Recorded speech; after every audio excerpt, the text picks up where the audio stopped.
কলি ঘোর মিলে গোরাসন জগজনে ধরো করো রহু দূরে।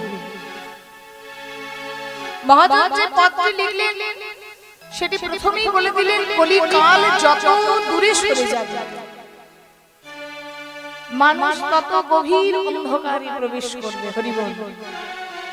যেমন যত বিকেল হয়ে যাচ্ছে আস্তে আস্তে সন্ধ্যা হবে বাবা, সন্ধ্যা হওয়ার পর যত রাত্রি ঘনিয়ে আসবে অন্ধকারটা তত ঘন হবে। ঠিক কলিকাল যত পেরিয়ে পেরিয়ে যাবে মানুষ তত গভীর অন্ধকারে প্রবেশ করবে। গভীর অন্ধকার বলতে আমাদের ওই আকাশের অন্ধকার তো নয়, এ হচ্ছে আমাদের জীবনের অন্ধকারে নেমে যাবে। হরি বল। আপনারা আমার বাবা মায়ের বয়সী আপনাদের জেনারেশনটা চিন্তা করুন আর আমাদের সময়টা চিন্তা করুন। আপনাদের সময়ে টাকা পয়সা ছিল কম কিন্তু আনন্দ ছিল বেশি, আর আমাদের সময়ে টাকা পয়সা হয়েছে অনেক পরিমাণে কিন্তু আনন্দটা যেন দিন দিন কমতে বসেছে। অতি দুঃখ কষ্টের মাঝেও যেন আপনাদের সময়টাতে একটু সুখ খুঁজে পেতেন, শান্তি খুঁজে পেতেন, একটু হাসি একটু গল্প করতেন। কিন্তু এখনকার যুগের মানুষের মুখে হাসি গল্প উঠে গেছে, কারণ যতদিন এগিয়ে যাচ্ছে মানুষ ধর্ম থেকে দূরে সরে পড়ছে, কর্ম থেকে দূরে সরে পড়ছে। আপনারা আগেকার যুগে যারা মায়েরা বসে আছেন তাদের প্রত্যেকে দেখুন মাথার ঘোমটা আছে, কিন্তু এখনকার মেয়েরা আমরা মাথার ঘোমটা নিয়ে। তাহলে ধর্ম আর কর্ম দুটো কথা বলছে, এটা আমার কথা নয়, এটা মহাজন লিখছেন যে কলিকালের মানুষের কষ্টটা নিজের জন্যই হয়। নিজের জন্য কেন হয় না, যতদিন যাচ্ছে মানুষ ধর্ম থেকেও পিছিয়ে পড়ছে, কর্ম থেকেও পিছিয়ে পড়ছে। আগেকার মানুষ ধার্মিক ছিল, আগেকার মানুষ সৎ ছিল, কোন কাজ করার আগে 5 বার ভাবতো এটার দ্বারা অপরের ক্ষতি হবে না তো। এখনকার মানুষ অপরের ক্ষতি করে নিজেকে বড় করতে চায়, কর্ম থেকেও দূরে সরে পড়ছি। জন্ম হোক যথাযথ কর্ম করো ভালো, নিজেদের কর্মগুলো যদি ভালো করি নিজের নিজের ফল নিশ্চয়ই পাবো,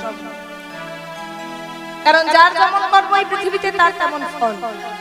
কর্ম ভালো নেই বলেই কিন্তু আমাদের এই দুর্দশা, কারণ ভগবান আমাদের ভাগ্য গড়ে না, মা ভাগ্য গড়ে কে? আমাদের কর্ম। ভগবান দেওয়ার জন্য বসে আছে, ভগবান ভালো করার জন্য বসে আছে, কিন্তু আমাদের কর্ম আমাদের নিজে নিজের ভাগ্য। আর সেই প্রকৃত কর্মটাই হচ্ছে আমার গৌর গোবিন্দের চরণ ধরা। যেটা প্রকৃত কর্ম সেটাই হচ্ছে আমার ভগবান শ্রীহরির চরণ দুটো ধরা। সময় থাকতে ভগবানের চরণ যে জনা ধরেছে, সময় থাকতে ভগবানকে যে জনা ভজনা করেছে। বাল্যকালে কৃষ্ণ ভজে কৃষ্ণ পাওয়ার আসে, যৌবনেতে কৃষ্ণ ভজে আসে কিনা আসে, আর বার্ধক্যে কৃষ্ণ ভজে জমেদি পুরুষ। ভগবান শ্রীহরি চিন্তা করলেন কলিযুগ আগত হয়েছে, দ্বাপর যুগ শেষ হয়েছে, তাহলে আমি যদি বাকি বিহারী কৃষ্ণ থাকি তাহলে কলিযুগের মানুষ কিন্তু পরিত্রাণ পাবে না। কৃতে অধ্যায়তে বিষ্ণু ত্রেতায় জাগতে মুখই তাপরি পরিচর্যনা কলোদন হরি সংকীর্তনা। সত্য যুগের মানুষ উদ্ধার হয়েছে ধ্যানের দ্বারা, ত্রেতা যুগের মানুষ উদ্ধার হয়েছে যাগ যজ্ঞের দ্বারা, দ্বাপরের মানুষ উদ্ধার হয়েছে পূজা অর্চনার দ্বারা, কিন্তু কলিযুগের মানুষ উদ্ধার হবে কি করে? 3 ঘন্টা বসে কীর্তন শোনা ধৈর্য হবে না। দেখুন না কত মানুষ উঠবে, কত মানুষ বসবে। তাহলে আমাদের এই যে ধৈর্যটা কম, না পারবো পূজা করতে, না পারবো যাগযজ্ঞ করতে, না পারবো ধ্যান করতে, ভগবান বলে দিলেন হরে হরে নাম হরে হরে নাম হরে রে নাম হরে রে নামাই বাকে বালা কেবলা কালো নাস্তে নাস্তে নাস্তে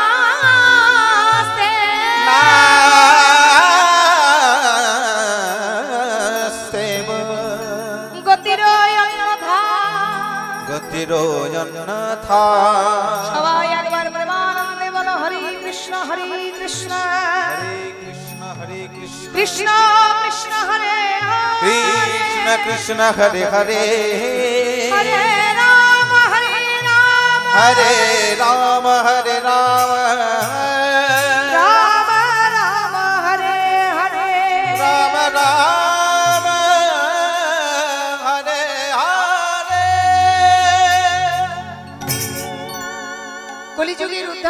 একটাই পদ্মা, সেটা হচ্ছে কলিযুগের মহামন্ত্র নাম হরে কৃষ্ণ কৃষ্ণ কৃষ্ণ হরে হরে, হরে রাম রাম রাম হরে হরে। ভগবান শ্রীহরি চিন্তা করলেন গোলক বিহারী থেকে বৃন্দাবন বিহারী হলাম, বৃন্দাবন বিহারী থেকে নদিয়া বিহারী নবদ্বীপ বিহারী হতে হবে। আমি যদি নদিয়া বিহারী নবদ্বীপ বিহারী না হই তবে কিন্তু মানুষ কলিযুগে উদ্ধার হবে না। সেই কথা চিন্তা করে চৈতন্য মহাপ্রভু তিন যুগে ছিলেন রাজা, যিনি এই জগতের শ্রেষ্ঠ, যিনি জগতের মালিক, তিনি ভিখারির ঘরে জন্মগ্রহণ করে নদিয়ার নবদ্বীপে ধুলাই গড়াগড়ি গেলেন। নদিয়ার নবদ্বীপে আমার মহাপ্রভু ধুলাই গড়াগড়ি গেলেন কেন? আমাদের জন্য ধুলাই গড়াগড়ি গেলেন, তার কারণ রাধা প্রেমের ঋণটাকে শোধ করার জন্য। ভগবান শ্রীহরি বামে নিলেন কাকে? ভগবান শ্রীহরি বামে নিলেন তার প্রিয়তমা রাধা রানীকে।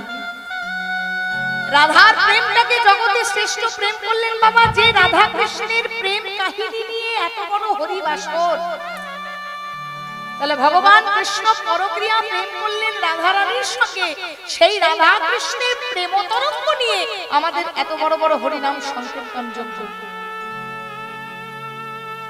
সেই রাধার প্রেমের ঋণটাকে শোধ করার লাগে কিন্তু চৈতন্য মহাপ্রভুর জন্য। अन्ते कृष्ण बहिरे गौर दर्शितान्ति वैभवो जगदीशं कीर्तनो तस्म कृष्ण चैतन्य महाश्रिता। भगवान করলেন কি? নিজের বাম অঙ্গ থেকে রাধার সৃষ্টি করলেন, নিজের বাম অঙ্গ থেকে রাধার সৃষ্টি করে রাধা কৃষ্ণের প্রেমটাকে জগৎ মাঝারে দেখালেন যে যে জগৎবাসী যদি ভালোবাসতে হয় তবে রাধার মতো সর্বস্ব জলাঞ্জলি দিয়ে আমায় ভালোবাসো।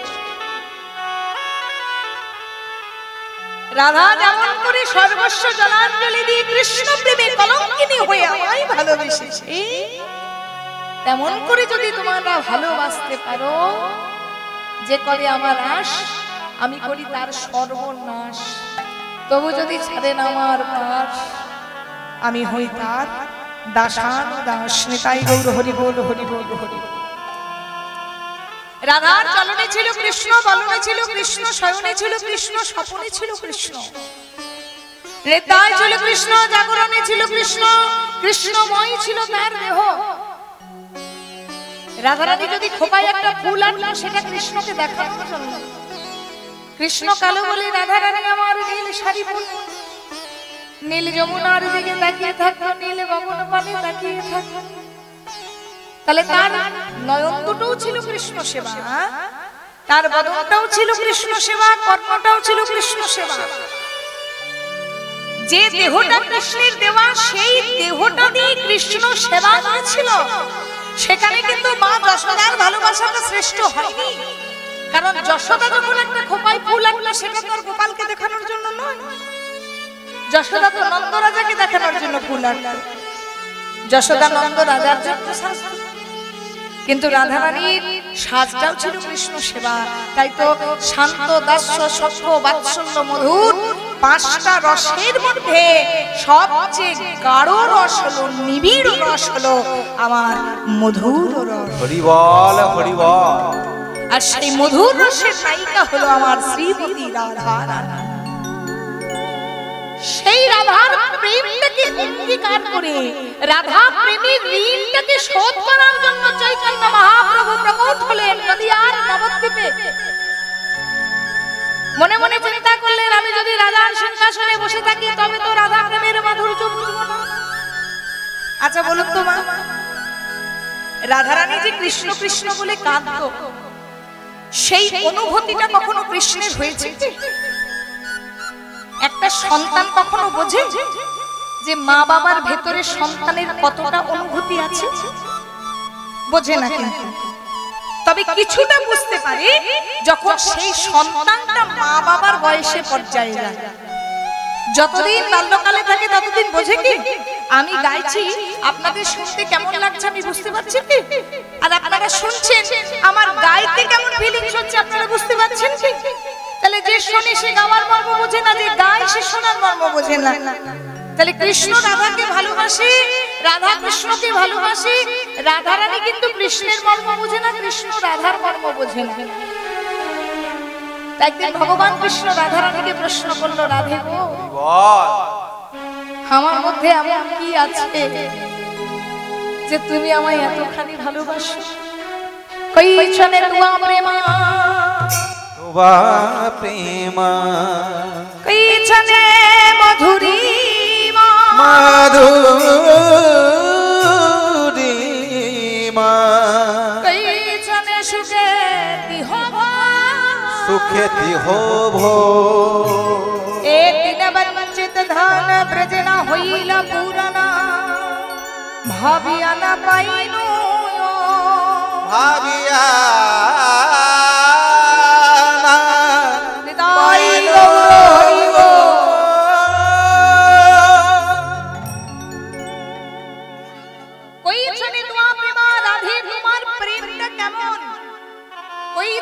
মধুরিমা রাধে তোমার প্রেমের মাধুর্যটা কেমন? কইছনে সুখে দিহ ভোর, তুমি আমায় ভালোবেসে কি সুখ পাও সেটা বলো। এই দিন বঞ্চিত ধন ব্রজে না হইল পুরাণ, বলছে এই তিনটে গোপন রহস্য, গোপন ধন আমি ব্রজে থেকে বুঝতে পারলাম না। তুমি বলতে পারবে রাধে তুমি আমায় ভালোবাসো কেন, ভালোবেসে কি সুখ পাও, ভালোবেসে কি মাধুর্য পাও? রোজ যদি বাবা কেউ সোনার থালায় দুধ ভাত খাও, সে কখনো খিদের মর্ম বুঝবে? ভগবান পূর্ণ শক্তি, তাই তো বসে আছে রাজার সিংহাসনে, সে কি করে বুঝবে কাঙালিনী রাধারানীর কথা? সঙ্গে সঙ্গে রাধারানী বলল, গোবিন্দ রোজ যদি সোনার থালায় কেউ দুধ ভাত খায়, সে খিদের মর্ম বোঝে না। একদিন উপবাসে থাকো, তাহলে বুঝতে পারবে যে ওই নুন ভাতটা দুধে ভাতের সমান হবে। রোজ সোনার থালায় দুধ ভাত খেলে সে খিদের মর্ম বুঝবে? যদি একদিন উপবাসে থাকে, সারাদিন সারা রাত্রির পর যদি ভাতের উপর একটু জল আর নুন দেওয়া হয় বাবা, সে নুন জল ভাতটাই দুধে ভাতের সমান অমৃত লাগবে। তাহলে গোবিন্দ তুমি যে সিংহাসনে বসে আছিস, সেখান থেকে আমার মতো কাঙালিনী হও। রাজার সিংহাসনে বসে যে বোঝা যায় না প্রজার কষ্ট। গোবিন্দ তুমি ওই সিংহাসন ছেড়ে আমার মতো কৃষ্ণ প্রেমে কাঙালিনী হতে পারবে? বলে বলে বলবো পারবে? সর্বস্ব জলাঞ্জলি দিয়ে আমার মতো কৃষ্ণকে ভালোবাসতে। ডাকা হলো 18টি পুরাণকে। চৈতন্য মহাপ্রভু কেন প্রকট হলেন, এটা তার মূল বিষয়। ডাকা হলো 18টি পুরাণ, মৎস্য পুরাণ, মার্কণ্ডেয় পুরাণ, ভবিষ্য পুরাণ, ভাগবত পুরাণ, ব্রহ্ম পুরাণ, ব্রহ্মাণ্ড পুরাণ, ব্রহ্ম বৈবর্ত পুরাণ, বায়ু পুরাণ, বিষ্ণু পুরাণ, বরাহ পুরাণ, বামন পুরাণ, লিঙ্গ পুরাণ, গরুড় পুরাণ, পদ্ম পুরাণ, নারদীয় পুরাণ, কুর্ম পুরাণ, স্কন্দ পুরাণ। তাহলে 18টি পুরাণকে যখন এক জায়গায় দাঁড় করানো হলো, সর্বশ্রেষ্ঠ পুরাণ হলো শ্রীমদ্ ভাগবত। শ্রীমদ্ ভাগবতে বলা হলো, কৃষ্ণ তুমি যদি রাধা রানীর মতন ভক্ত হতে চাও, ভক্ত পদ ধুলিয়া, ভক্ত পদ ধুলিয়া, ভক্ত পদ যা,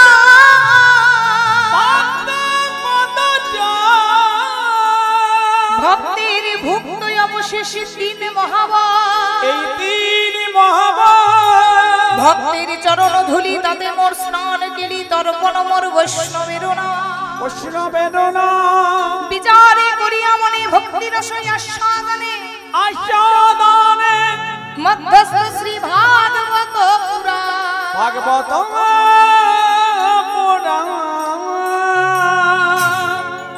দেখুন ভগবান হওয়া সহজ বা বলি, গলায় একটা তুলসীর মালা নিলে ভক্ত হওয়া যায় না। ভক্ত হওয়া সহজ কথা নয়। জন্ম জন্ম কীর্তন দাঁড়িয়ে গাইলে যে ভক্ত হয়ে গেলাম না, ভগবান পর্যন্ত চিন্তিত হয়ে গেল যে কি করে ভক্ত হব। রাধে তোমার মতো ভক্ত আমি কি করে হব? ভাগবত বলল, গোবিন্দ তুমি যদি রাধার মতো ভক্ত হতে চাও, তাহলে এই জগতের সর্বশ্রেষ্ঠ ভক্তের চরণের ধুলো তোমাকে মাথায় করতে হবে। নিতাই গৌর হরি বল। তাহলে ভগবানকে আমরা প্রণাম করি। ভগবান এখন ভক্ত খুঁজে বেড়াচ্ছে, কোন ভক্তের চরণের ধুলো মাথায় করবে। তো জগৎ মাঝারে তো কেউ আর চরণে ধুলো দিল না বাবা, কারণ চরণ ধুলো দিলে তো পাপ হবে। এখন যদি বলি জানো ওই গোপাল ঠাকুরের উপর আপনারা চরণের ধুলোগুলো দেন, কেউ যাবেন কি? নিজেদের পাপ হবে। তাহলে নারদ মুনি ত্রিভুবন ঘুরে দেখলো যে কোথাও চরণে ধুলো দিল না, অবশেষে ব্রজের মাটিতে, বৃন্দাবনের মাটিতে বসে পড়ল। ললিতা বলছে, দেবশ্রী আপনাকে এত চিন্তায় লাগছে কেন, চিন্তিত লাগছে কেন? বলছে আর বলো না সখী, এমন ঘটনা ঘটেছে, আমাদের গোবিন্দের বড় ইচ্ছা পরজন্মে ভক্ত হবে, কিন্তু জগৎ মাঝারে চরণে ধুলো কেউ দিল না। বলছে আরে বাবা, কেউ দেখ না দেখ, একজন আছে, সে হচ্ছে আমাদের ওই প্রেমময়ী কাঙালিনী হতভাগিনী রাধা। হরি বল। সেই রাধা রানীর চরণের ধুলো মাথায় করলো আমার প্রাণ গোবিন্দ। ওই যে জয়দেব কলম দিয়েছেন না, স্মরগরল খণ্ডনম মম শিরসি মণ্ডনম দেহি পদ পল্লব মুদারম। হরি বল। গোবিন্দ করলেন কি, সঙ্গে সঙ্গে রাধার চরণের ধুলো মাথায় করলো। ভক্ত হতে গেলে বাবা আগে সাজটা দরকার হয় না। সাজে সাধু সবাই হতে পারে। একটা গলায় তুলসীর মালা, দেখো তুলসীর মালা ওখানে দোকানে বিক্রি হচ্ছে, বেলের মালা তুলসীর মালায় দোকানে সহজে কিনে প্যাচ লাগিয়ে পরিয়ে নেওয়া হয়, তিলক কেটে দেওয়া হয়। সাজে ভক্ত, সাজে সাধু হওয়া যায়, কিন্তু কাজে সাধু হতে গেলে জন্ম জন্ম পেরিয়ে যায়। নিম্নে জ্ঞানাং যথা গঙ্গা দেবতানাং অচ্যুত যথা বৈষ্ণবানাং যথা শম্ভু পুরাণানাং ইদং তথা। বৈষ্ণব জগতের শ্রেষ্ঠ যদি শিব ঠাকুর হন, শিব ঠাকুরের গলায় তুলসীর মালা আছে না, শিব ঠাকুরের কপালে তিলক আছে না, শিব ঠাকুরের পরনে গেরুয়া বসন আছে না, শিব ঠাকুরের মাথায় টিকি আছে বা শিখা আছে, কোনটাই নেই। অথচ এই জগতের শ্রেষ্ঠ বৈষ্ণব হচ্ছেন শম্ভু, মানে আমাদের দেবাদিদেব মহাদেব। হর হর মহাদেব। বলছে আভরণী বৈষ্ণব হইও না, আচরণী বৈষ্ণব হয়। আচরণটা বৈষ্ণবের মতন করো, দেখতে তুমি বৈষ্ণব, তোমার আচরণটা বৈষ্ণব নয়। তবে বলবেন মা গলায় তুলসীর মালাটা কি ভুল? না, সেটা নয়। বাগানে যদি, জমিনে যদি একটা ফসল লাগান, আগে কিন্তু বাগানের বেড়াটাকে শক্ত করতে হবে। বেড়াটা যদি সুন্দর করে শক্ত করে না দেন, তাহলে সেই বাগানে কিন্তু গরু ছাগল ঢুকে পড়ে, সেই ফসলটা খেয়ে চলে যায়। এই হৃদয় বাগানে একটা ভক্তির বীজ আছে, ভগবান সেটা অঙ্কুরোদ্গম করে পাঠিয়ে দিয়েছে। সেই গাছটা যখন বড় হবে, কৃপা নামক ফলটা দেবে। আর সেই গাছটাকে বড় করতে হলে আগে যে হৃদয় জমিনের বেড়াটা দিতে হবে, আর এই হৃদয় জমিনের বেড়াটা শক্ত করে দিতে হবে, মানে আপনাকে সনাতন ধর্মের প্রত্যেকটা মানুষকে সর্বপ্রথম একটা গলায় তুলসীর মালা নিতে হবে। নিতাই গৌর হরি বল, হরি বল, হরি বল। বেড়াটা যদি শক্ত থাকে, কাম ক্রোধ লোভ মোহ মদ মাশ্চর্য এই পশুগুলোর ভয় থাকতে পারবে না। আমি বলি বাবা, আপনাদের তো অনেক বয়স, আপনাদের আমার বাবার বয়সী, কিন্তু দেখুন মানুষ তো আমরা, কীর্তন গাইছি তাও আমরা মানুষ। হাত পা চোখ মুখ নাক যেমন আছে, তেমন কামনা বাসনা লোভ লালসা সবই কিন্তু বর্তমান। একটা সাধুর মধ্যে বর্তমান, একটা অসাধুর মধ্যে বর্তমান। সাধু চেষ্টা করে ভালো হওয়া, অসাধু চেষ্টা করে মন্দ হওয়া। তো সবই যখন এই শরীরে বর্তমান না, এই সব কিছু বর্তমান থেকেও একটা কাজ করতে হবে, সেটা হচ্ছে আমার ভগবানের কাছাকাছি একটু যেতে হবে। পরশ পাথরের নাম তো আপনারা শুনেছেন, দেখবেন টিভি সিরিয়ালে দেখাই, পরশ পাথরের স্পর্শে লোহা সোনা হয়ে যায়, লোহাটা স্পর্শ করালে সোনা হয়ে যায়। এই যে ধরুন একটা এত বড় বাজার, ভোগপুর বাজার, এখানে ধরুন একটা দোকানে, ফলের দোকানে দেখলাম, যেখানে নাম সেখানেই ফলের দোকান, সেখানে একটা কাটারি আছে, লোহার কাটারি, যেটাতে ফল কাটা হয়। আবার আপনাদের এই বাজারে খাসির মাংস দোকান আছে, মুরগির মাংস দোকান আছে, সেই মাংস দোকানের কাটারিতে মাংস জবাই হয়। আচ্ছা, দুটো কাটারিকেই যদি নিয়ে যাওয়া হয় পরশ পাথরের কাছে, পরশ পাথর বিচার করবে কোনটাতে মাংস কেটেছে আর কোনটাতে ফল কেটেছে। ঠিক তেমন ভগবানের চরণটা হচ্ছে পরশ পাথর। যেমন লোহার কাটারিটাকে পরশ পাথরের কাছে নিয়ে যেতে হবে, দূর থেকে কিন্তু হবে না, কাছাকাছি স্পর্শ পেলেই তো সোনা হবে। কাটারির তোর বিচার হবে না, তেমন কিন্তু প্রতিটা মানুষ সাধু হোক আর অসাধু হোক আমার ভগবানের চরণ পরশ পাথরের কাছে যেতে হবে। যাওয়ার পর ভগবান বিচার করে না কে সাধু আর কে অসাধু, তার চরণে যদি একবার কৃপা করে কেউ চলে যায় ভগবান চিরজীবনের মতন তাকে কাছে করে নেয়। তাই গৌর হরি বল, হরি বল, হরি বল। ভগবানের কাছাকাছি যেতে লাগবে, ভগবানের কাছাকাছি যাওয়ার জন্য কৃপা ফলটা পেতে হবে, আর সেটার জন্যই কিন্তু আমাদের মানব জমিনের বেড়া। ভগবান পর্যন্ত বুঝে উঠতে পারছেন না কি করে ভক্ত হব। রাধারানীর চরণের ধুলো মাথায় করে, রাধারানীর চরণ দুটো বলে ধরে বলল রাধে গো, রাধে গো,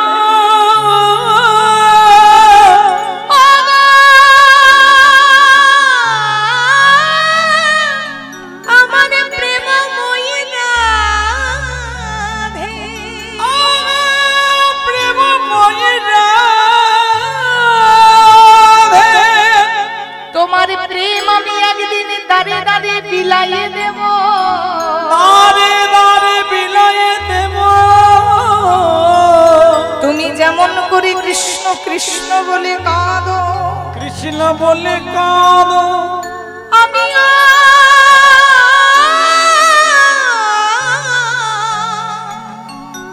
তেমন করে কৃষ্ণ কৃষ্ণ বলে কেঁদে বেড়াবো,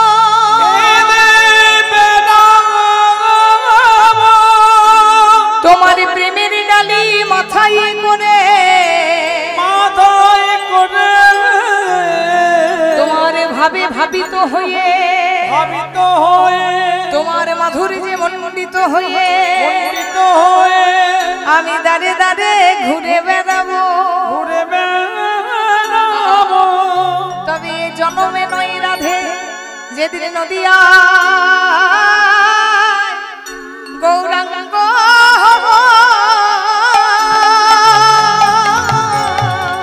যেদিন নদিয়া গৌর হরিব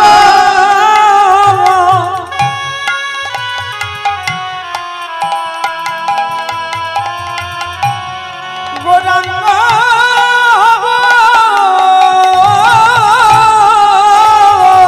জীবের দাদে দাদে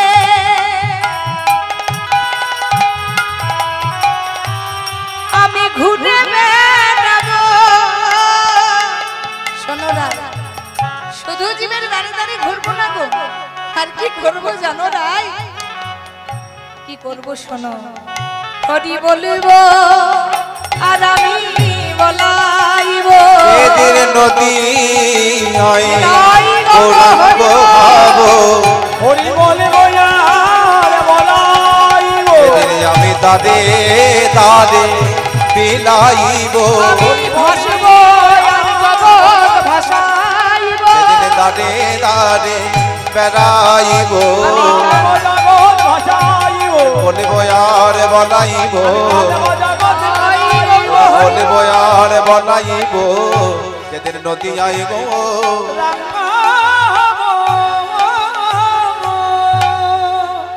চৈতন্য মহাপ্রভু অদ্বৈত আচার্যের ডাকে, অদ্বৈত আচার্যের 52 বছর যখন বয়স, অদ্বৈত আচার্যকে দেবাদিদেব মহাদেব রাসলীলার দিন অভিশাপ পেয়েছিল, সেই অভিশাপ পেয়ে কিন্তু ভোলানাথ হয়েছিল কলিযুগে নবদ্বীপের অদ্বৈত আচার্য।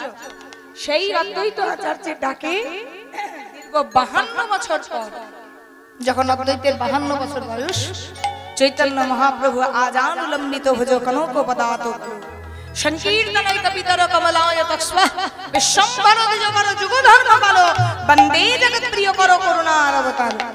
সেই করুণার অবতার চৈতন্য মহাপ্রভু জন্ম নিলেন শচী গর্ভ সিন্ধু মাঝে, প্রকট হলেন রাধা প্রেমের ঋণটাকে শোধ করার জন্য, জগৎবাসীকে শিক্ষা দেওয়ার জন্য। রে জগৎবাসী, এই জগতে একমাত্র সহজ পথ, সেটা হচ্ছে সারা দিনান্তে যেমন পাখিকে একবার করে দানা দিতে হয়, সুন্দর একটা খাঁচা বানালাম, একটা পাখিকে পুষলাম, অথচ খাঁচাটা সোনার বানিয়ে দিচ্ছে আর পাখিটাকে কোনো কিছু খেতে দিলাম না, দানাই দিলাম না, সেই হয়েছে আমার মতো দুদিনে কীর্তনিয়ার অবস্থা।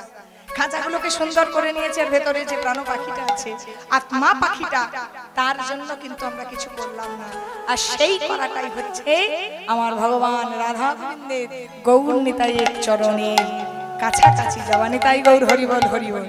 তো হয়েছে কি মা, এক নদীর নাগরী আরেক নদীর নাগরীকে গর্ব করে বলছে, কি বলছে জানেন? বলছে, সখী রে, আমি বড় ওই গোরার প্রেমে পড়েছি। তো গোরার প্রেমে পড়া কি চারটিখানি কথা? এই সামান্য ছেলে মেয়েদের যদি প্রেম হয় তাতে দেখবেন কত কান্নাকাটি হয়, ওই কান্নার তো কোনো লাভ নেই। কিন্তু গোরাকে প্রেম করে, আমার চৈতন্যকে প্রেম করে, আমার গৌর হরিকে প্রেম করে, যাকেই বলুন না কেন, বিশ্বমরকে প্রেম করে যদি কেউ দুঘটা নয়নের জল ফেলে সেটা কাজে দেবে। তো সেজন গোরার প্রেমে পড়েছে। তো এবার নদের নাগরী গরব করে আরেক নদের নাগরীকে বলছে, সখী রে, আমি সুরধনী গঙ্গায় যখন জল আনতে যাচ্ছি, ঠিক সেই সময় দেখছি, কি দেখছি, যে আমার গৌর হরি নেচে নেচে সুন্দর করে সেখান থেকে যাচ্ছে, আর আমি তার প্রেমে তাকে দেখে পড়ে গেছি। হ্যাঁ গো মা, প্রেমে যখন পড়া হয়, এই প্রেম আর গৌর হরি প্রেমটা কিন্তু মিলিয়ে দেবেন না। কেন মেলাবেন না? একটা মিচড়ির টুকরো আর একটা ফিটকারির টুকরো দেখতে কিন্তু এক, কিন্তু মিচড়ির স্বাদ আর ফিটকারির স্বাদটা তো এক নয়। তাহলে প্রেম মানে আমাদের এই আশেপাশে পাড়ার অলিগলি প্রেমের সাথে আবার গোরার সঙ্গে নাগরীর প্রেমটা যেন মিলিয়ে দেবেন। তো সেই নাগরী যখন প্রেমে পড়েছে মা, দেখবেন যখন কেউ কারো প্রেমে পড়ে, প্রথমে রূপের বর্ণনা করে, তারপর গুণের বর্ণনা করে। বলে না, বাবা জানিস ছেলেটা কি সুন্দর দেখতে? বলে তো, বাবা জানিস ছেলেটা কত সুন্দর দেখতে, এই চুল কেটেছে, এই প্যান্ট পরেছে, এই শার্ট পরেছে। ঠিক তেমন ওই নদের নাগরী বলছে, সখী রে, আমি যে গোরাকে দেখলাম, ওই গোরার রূপটা জানিস কেমন? সুরধনী কিনারা। আমার গৌর হরি হেঁটে চলে যাচ্ছে, সোনার নূপুর দিয়া। কি গো মা, প্রেম করেছো তো? আরে বাবা, একটু মিশতে হবে আমার সাথে, আমি তো তোমাদেরকে চিনি না খুব একটা ভালো করে। প্রেম করলে বলো না, জানিস ছেলেটা কত সুন্দর দেখতে। আরে বাবা, নানা ছেলেও তখন আপনার কাছে পদবলোচন হয়ে যাবে, যে যাকে ভালোবাসে, তাই না? খোড়া ছেলেও বাবা একদম খুব সুন্দর হয়ে যাবে, দারুণ দেখতে। আরে বাবা, পাটা একটু টেনে চলে বটে, কিন্তু খুব সুন্দর দেখতে। তাহলে গৌর হরি তো জগতের শ্রেষ্ঠ সুন্দর। হরি বল। নাচে না গরি গো সুন্দর গৌরাঙ্গদা। সবাই মিলে সুরধনী কিনারায় সোনানো মূর্তিয়া পায়, নাচে না গরি গো সুন্দর গৌরাঙ্গদায়। সুরধনীর কিনারা, সবাই মিলে একটু উলুধ্বনি। সোনার নূপুর দিয়া পায়, নাচে না গরি গো সুন্দর গৌরাঙ্গদা। সুরধনীর কিনারায় সোনার নূপুর দিয়া পায়, নাচে না গরি গো সুন্দর গৌরাঙ্গনায়।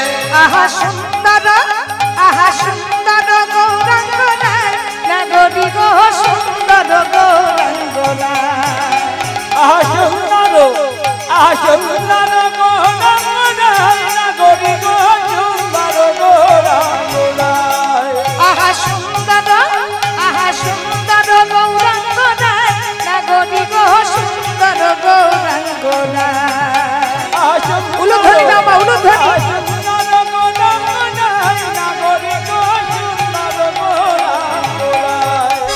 সুরধনী কিনারায় সোনার নূপুর দিয়া পায়, নাচে না গরি গো সুন্দর গৌরাঙ্গনায়। ওই সুরধনীর কিনারায় সোনার নূপুর দিয়া পায়, নাচে না গরি গো সুন্দর গৌরাঙ্গনায়।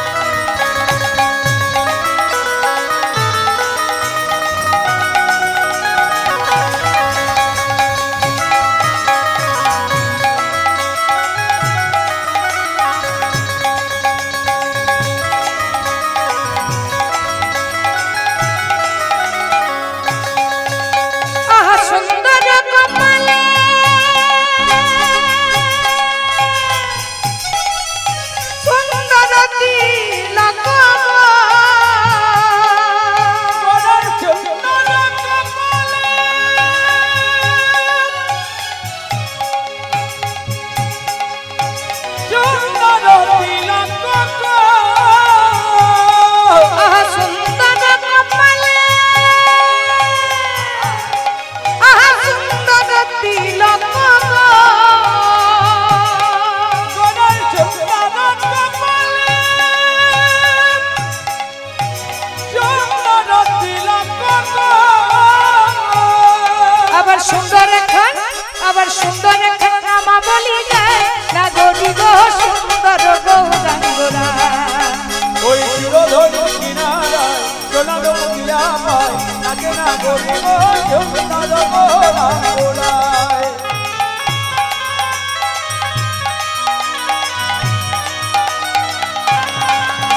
সবাই মিলে একটু করতালি দিয়ে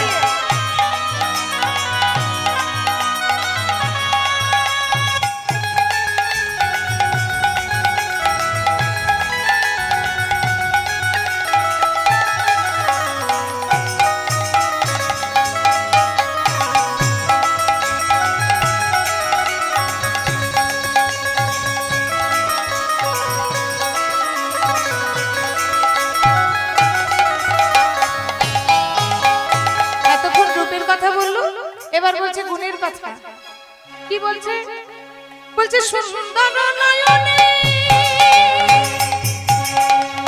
চাই গো রাজার পানে গো সুন্দর নয়নে চাই গো রাজার পানে গো সুন্দর নয়নে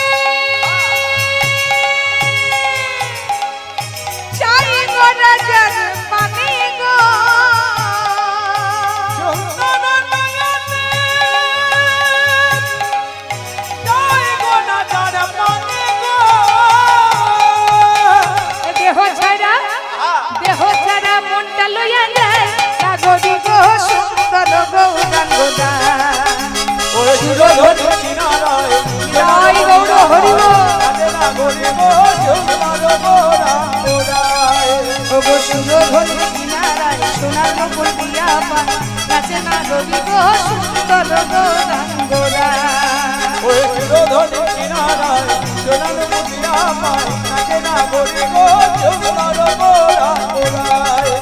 আবার সুন্দর গৌরাঙ্গনা জয় গৌর হরি বল সুন্দর গৌরাঙ্গরায় সুন্দর গৌরাঙ্গরায় সুন্দর গৌরাঙ্গরায় বেদ বিদ্যা দুহ কিছু নাহি জানত সে যদি আমার গৌরাঙ্গ করে সে যদি আমার গৌরাঙ্গ করে বেদ বিদ্যার কিছু নাহি জানত সে যদি আমার গৌরাঙ্গ করে সে যদি আমার গৌরাঙ্গ করে গৌরচন্দ্রিকায় মহাজন বলছেন কোনো কিছু জানতে লাগবে না ভগবানকে ভজনা করতে হলে বেদ পড়তে হবে রামায়ণ পড়তে হবে মহাভারত পড়তে হবে ভাগবত পড়তে হবে পড়তে পারলে ভালো যদি তাও না পারো গৌর চরণ অন্তত সার করতে হবে হরি বল এমনও তো হতে পারে বাবা যে কারো অক্ষর পরিচয় নেই কেউ অন্ধ সে রামায়ণ পড়তে পারবে না সে ভাগবত পড়তে পারবে না তাহলে তারা কি করবে যার জন্য বলছি এই জগতে কোনো কিছু করো না করো আমার গৌর চরণটাকে সার করো তুমি পড়তে পারো না পারো তুমি যদি গৌর চরণ সার করো তবু কিন্তু তোমার কৃপা হবে এর একটা প্রমাণ আছে কলিযুগে বাবা কলিযুগে প্রমাণটা কি না একদিন এক ব্যক্তি গুরুদেবের কাছে দীক্ষা নিয়েছে ঝাড়খণ্ডের ঘটনা দীক্ষা নেওয়ার পর গুরুদেব তাকে বলেছে শোনো বাবা আজ থেকে দীক্ষা নিয়েছো আজ থেকে তোমার করণীয় হচ্ছে 3 বার অন্তত গুরু নাম জপ করবে আর তার সঙ্গে সন্ধ্যাবেলায় একবার অন্তত গীতা বইটাকে নিয়ে তুমি 2টো অধ্যায় অন্তত পড়বে হরি বল আমাদের সনাতন ধর্মের প্রত্যেকটা মানুষের করণীয় কর্তব্য আমাদের ধর্মগ্রন্থ আমাদের কাজ প্রতিদিন অন্তত গীতার একটা করে অধ্যায় পড়তে হয় যারা পারি না যারা পারি এবার ব্যক্তিকে বলার পর গুরুদেব যখন বলেছে, গুরুদেব জানে না যে ব্যক্তিকে কথাটা বলেছি সেই ব্যক্তির আবার অক্ষর পরিচয় নেই। তাহলে অক্ষর পরিচয় নেই, তাহলে গীতা পড়বে কি করে? কিন্তু গুরুদেব যখন বলেছে পড়তে তো হবে, সেই ব্যক্তি করে কি প্রত্যেকদিন সন্ধ্যাবেলায় মা ভগবানের সামনে একটা আসন পেতে গীতাটি খুলে নয়নের জলে ভাসে। পড়তে তো পারে না, গীতা বইটা খুলে নয়নের জলে ভাসে। একদিন হলো কি বাবা, কৃপা হয়ে গেল, কোন জন্মের সুকৃতির ফলে সেই ব্যক্তির কৃপা হলো। চৈতন্য মহাপ্রভু তখন সন্ন্যাস ধর্ম গ্রহণ করে ঝাড়িখণ্ডের পথ দিয়ে ফিরে যাচ্ছে। অন্তর্যামী ভগবান আমার বুঝতে পেরেছে তার মনের কষ্টের কথা। অন্তর্যামী ভগবান চৈতন্য স্বয়ং তার দরজায় চলে গেছে। হরি বল। তাহলে গীতা পড়ার মাহাত্ম্যটা বুঝুন। মহাপ্রভু তার দরজার সামনে গিয়ে সেই ব্যক্তিকে সরাসরি দর্শন দিয়ে বলছে, আচ্ছা বাবা, তুমি গীতার কোন অধ্যায়টা পড়ছো যে তোমার নয়নে এত জল? সেই ব্যক্তি কিন্তু চৈতন্য মহাপ্রভুকে চিনতে পারেনি। সঙ্গে সঙ্গে বলছে, নবীন সন্ন্যাসী, আমার চোখে জল কেন সেটা তো বলতে পারবো না। আচ্ছা তুমি কোন গীতার অধ্যায়টা পড়ছো যে তোমার নয়নে এত জল? আমি তো বহুবার গীতা পড়েছি, কই আমার নয়ন দিয়ে তো জল পড়ে। সঙ্গে সঙ্গে বলছে, সন্ন্যাসী আপনার কাছে তো মিথ্যা কথা বলতে পারবো না, গীতা বইটা পড়বো কি? গীতা বইটা পড়া তো দূরে থাক, আমার অক্ষর পরিচয় নেই। হরি বল। তোমার অক্ষর পরিচয় নেই, তাহলে তুমি কি করে গীতা বইটা খুলে নয়নের জলে ভাসছো? বলছে, সন্ন্যাসী প্রতিদিন ওই গীতার ছবিটা আমি চোখে দেখি। ছবিটা দেখি ভগবান কৃষ্ণ তার প্রিয় সখা অর্জুনের যুদ্ধে রথী হয়েছে। সেই যুদ্ধের কুরুক্ষেত্র যুদ্ধের রথের সারথি হয়ে অর্জুনকে পেছনে নিজে সারথি হয়ে নিয়ে যাচ্ছে। আমি এই ছবিটা দেখি আর প্রত্যেকদিন নয়নে জলে ভাসি আর বলি, প্রভু তুমি কবে আমার সংসার যুদ্ধে রথের সারথিটা হবে? কি এমন কর্ম করলে তুমি অর্জুনের মতো আমার এই সংসার যুদ্ধে রথের সারথি? এই সংসারে এত জ্বালা, এত যন্ত্রণা, এত কষ্ট, এই সংসারের যুদ্ধে রথের সারথি হয়ে তুমি কবে আমায় নিয়ে যাও? তাহলে চিন্তা করুন মা, গীতা পড়তে পারে না, গীতা পড়তে জানে না, অক্ষর পরিচয় নেই, গীতা বইটা খুলে নয়নের জলে ভাসছে। এটা হচ্ছে ভক্তি মার্গের অশ্রু। আপনার জীবনে কোনো কষ্ট হলো, দুঃখ হলো, তার জন্য নয়নে জল ফেললেন, সেটা হচ্ছে শোকাশ্রু। আপনার ছেলে বিরাট জায়গায় চাকরি পেল, আনন্দে কেঁদে ফেললেন, সেটা আনন্দশ্রু। কোনো কাজে নেই, কোনো লাভ নেই, কিন্তু শোকশ্রু আনন্দশ্রুর ওপরে একটা উচ্চ মার্গের অশ্রু আছে, সেটা হচ্ছে ভক্তি মার্গের অশ্রু। যদি কোনো হরিবাসরে বসে, যদি কোনোদিন ভগবানের সামনে ভগবানের জন্য, নিজের জন্য নয়, ভগবানের কথা দেবে, কারণ নয়নে দিয়ে জল পড়ে, সেটা হচ্ছে ভক্তি অশ্রু। আর এই ভক্তি অশ্রু দিয়েই ভগবানকে ভজনা করা যায়নি। তাই গৌর হরি বল, হরি বল, হরি বল। তাই কি বলছে, বেদ বিদ্যা কিছু নাহি জানা, সে যদি আমার গৌরাঙ্গ করে, সে যদি আমার গৌরাঙ্গ করে,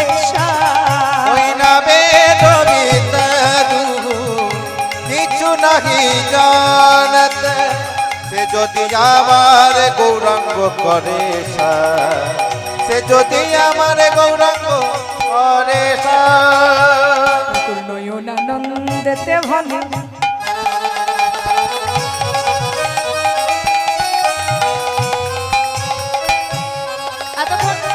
গৌরচন্দ্রিকায় যে পদগুলো গাইলাম, আরো পদ আছে কিন্তু সময়টা বেড়ে যাবে। নয়নানন্দ দাসের লেখা, তাকে শেষে স্মরণ করতে হয়। ঠাকুর নয়নানন্দেতে ভনে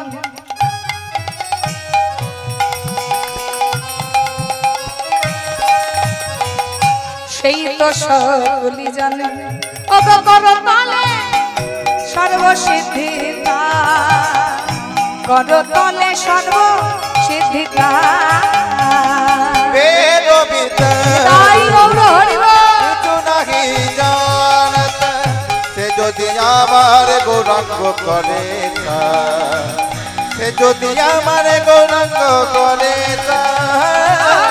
বেদ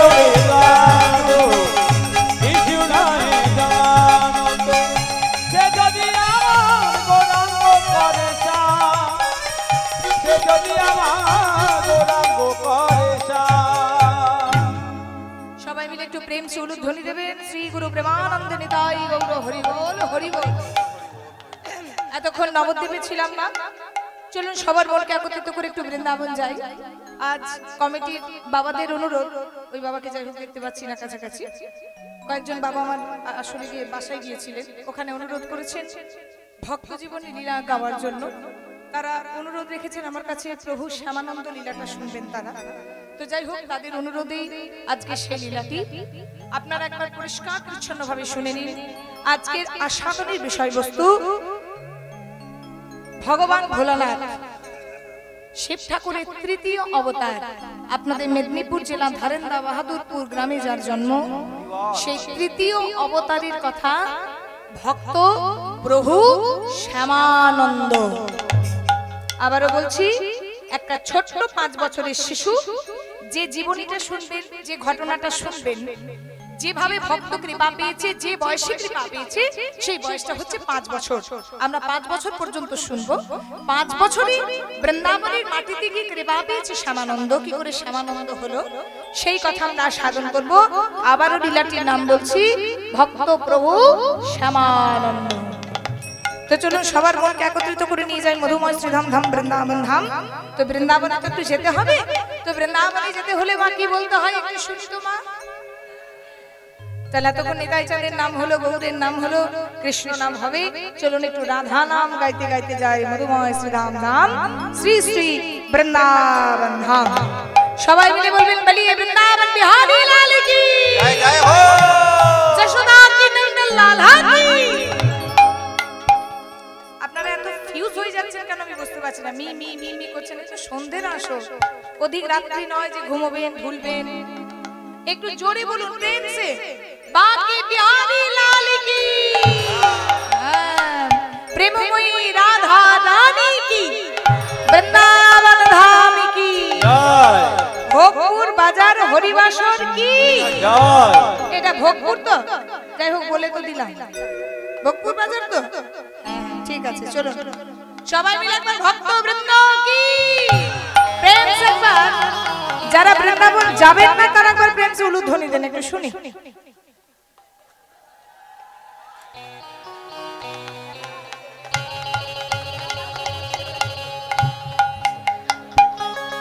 যাবেন না? না, আমি দেখলাম আপনারা ঠিকঠাক শুনছেন কিনা, একটু পরীক্ষা করলাম আপনারা শুনছেন কিনা।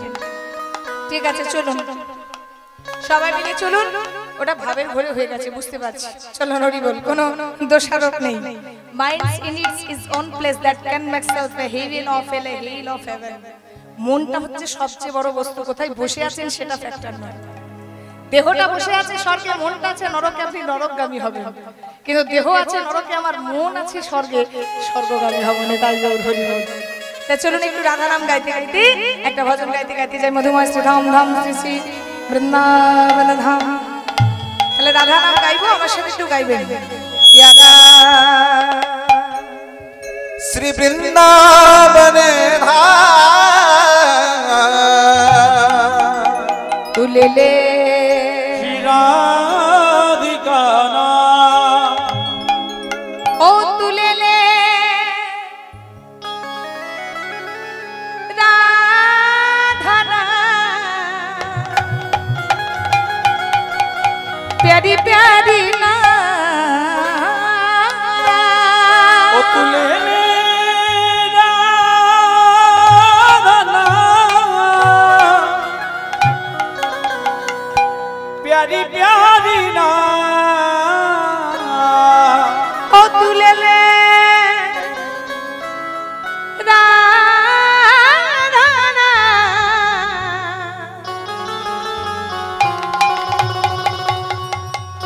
প্যারি প্যারি না ও তুলে লে রাধা নাম, প্যারি প্যারি নাম। সবাই মিলে একটু হাত তুলুন তো দেখি মা, সবাই মিলে একটু হাত তুলুন, সবাই মিলে প্রেম সে। 1 2 3 4 তু লে লে তু লে লে তু লে লে রাধা না, जीवन बन जाएगा। ओ तुले राधा नाम तेरा जीवन बन जाएगा। ओ तुले राधा तेरा जीवन बन जाएगा। ओ तुले ले राधा नाम तेरा जीवन बन जाएगा। ले ले राधा प्यारी प्यारी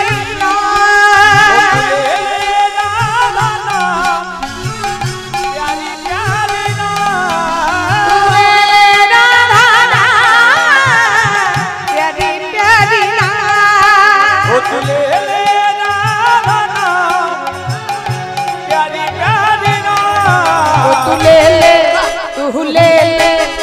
ले राधा तेरा जीवन बन जाएगा।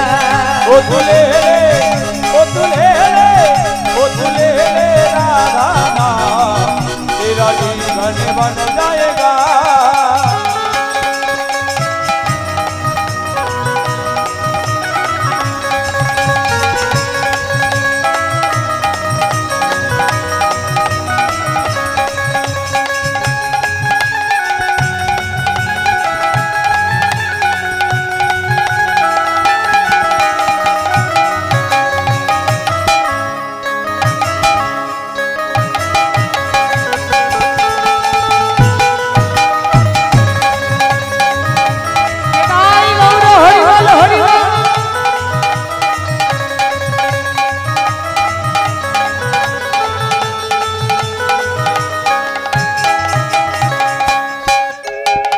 राधा नाम है सबसे प्यारी और प्यारी ना हो। राधा नाम है सबसे प्यारी और प्यारा नाम हो। राधा नाम है सबसे प्यारी और प्यारी ना हो। राधा नाम है सबसे प्यारी और प्यारा ना कोई। ओ तुले ले राधा प्यारी प्यारी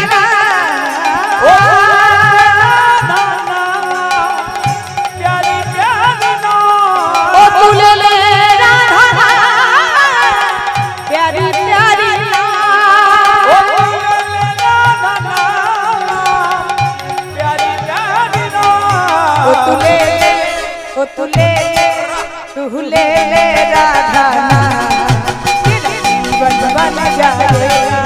ओ तुले राधा तेरा जीवन बन जाएगा।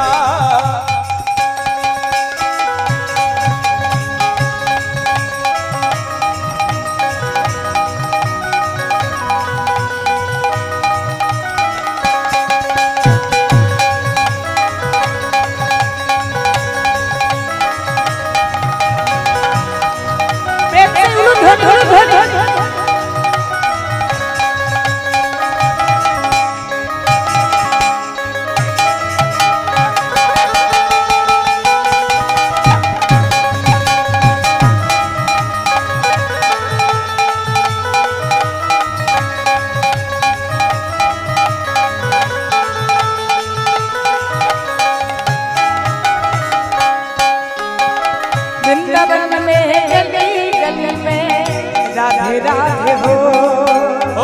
वृंदावन सी गली गली में राधे राधे हो।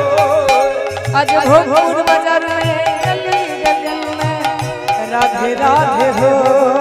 भोगपुर बाजार में गली गली में राधे राधे हो। भोगपुर बाजार में আমাদের নামটা দে।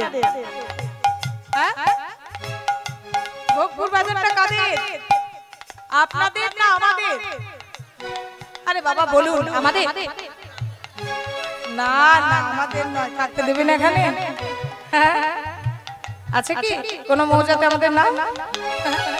কি গো আপনাদের তো? তাহলে রাধা রাধা কি গাইবা? আমি পয়সা দিচ্ছি বলে আমি সবাই একদম বলুন সবাই মিলে। भोगपुर बाजार में गली गली में राधे राधे हो। भोगपुर बाजार में राधे राधे हो ओ तू ले ले राधा प्यारी प्यारी ओ तुले राधा प्यारी प्यारी একটু বলবেন না আমার সাথে সবাই হাত তুলুন তো একবার হাত তুলুন 1 2 3 4 ले ले ओ तू ले ले ओ तू ले ले राधा तेरा जीवन बन जाएगा ओ तुले राधा तेरा जीवन बन जाएगा बोले राधे राधे राधे राधे राधे राधे वो राधे राधे राधे राधे राधे राधे वो राधे राधे राधे राधे राधे राधे हो राधे राधे राधे राधे राधे राधे हो बोले राधे राधे राधे राधे राधे राधे वो राधे राधे राधे राधे राधे राधे वो राधे राधे राधे राधे राधे राधे हो राधे राधे राधे राधे राधे राधे हो बोले राधे राधे राधे राधे राधे राधे वो राधे राधे राधे राधे राधे राधे वो राधे राधे राधे राधे राधे राधे हो राधे राधे राधे राधे राधे राधे हो ओ तू ले ले ओ तू ले ले तू ले ले राधा ना तेरा जीवन बन जाएगा ओ तुले राधा तेरा जीवन बन जाएगा तेरा जीवन बन जाएगा तेरा जीवन बन आई गौर हरि बोल हरि बोल तेरा जीवन बन जाएगा तेरा जीवन बन जाएगा प्रेम से बोलो राधा रानी की श्याम सुंदर की वृंदावन धाम की भक्त वृंदों की हरिनाम यज्ञ की श्री गुरु ब्रह्मानंद निताई गौर हरि बोल আজকে বৃন্দাবনে এসে আস্বাদন করব সেই ভক্ত জীবনীর কথা প্রভু শ্যামানন্দের কথা